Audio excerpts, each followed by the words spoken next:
Okay, today I'm conducting my special occasion speech for Speech 105, and the special occasion today we are speaking about is transparency in police work. Transparency in police work is very important when managing a police department all the way down to your people who work on the road.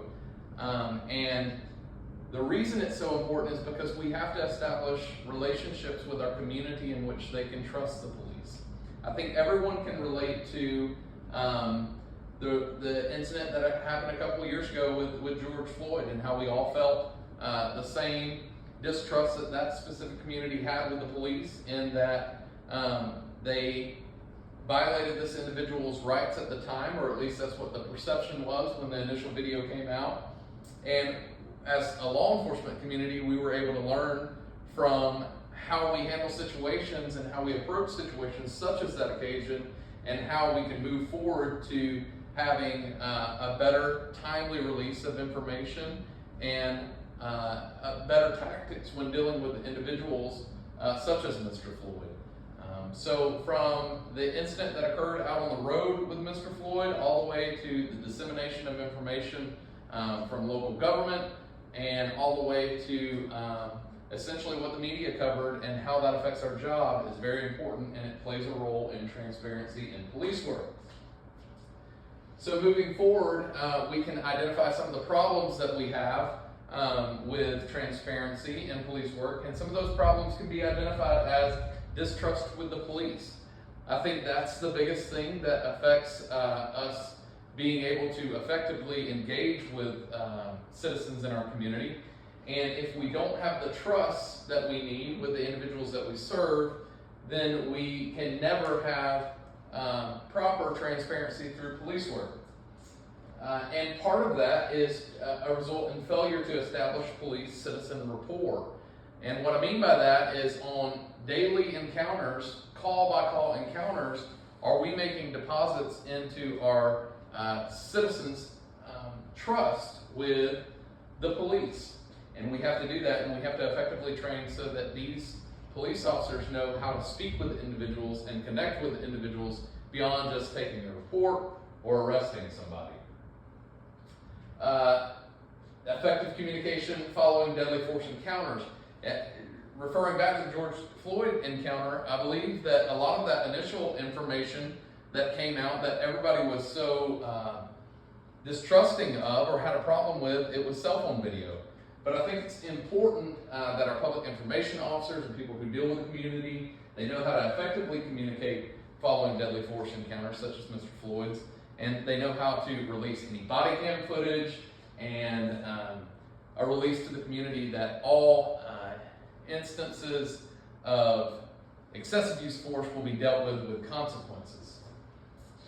And failure to properly train.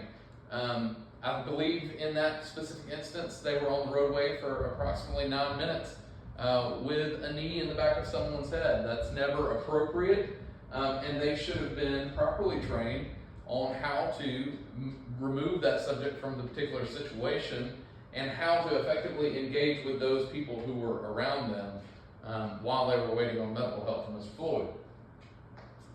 Failure to de-escalate. De-escalation is vital in our job because we deal with situations on a daily basis where we could either talk our way in or talk our way out of a situation. And de-escalation is a vital tool that the state has identified that we need to train on every year. So de-escalation is very important in transparency in police work. Failure to engage with the entire community we serve. Regardless of social economic class, or regardless of race, religion, sex, anything that we're faced with as police officers that pertains to the makeup of our community, we've got to be able to effectively engage with those individuals and establish care for those individuals. Moving on. Solution. Community engagement programs build relationships. Anytime we get officers dealing with the youth, or coffee with cops, or anything like that, that also builds transparency. Interview tactics that establish care for individuals we serve. The de-escalation tactics, that's one of those. Timely release of body camera, dash camera following critical incidents. I think that's so important. We always see cell phone video from citizens first, and then finally we actually get the full story involving a body camera or a dash camera, and it's important that be released in a timely manner.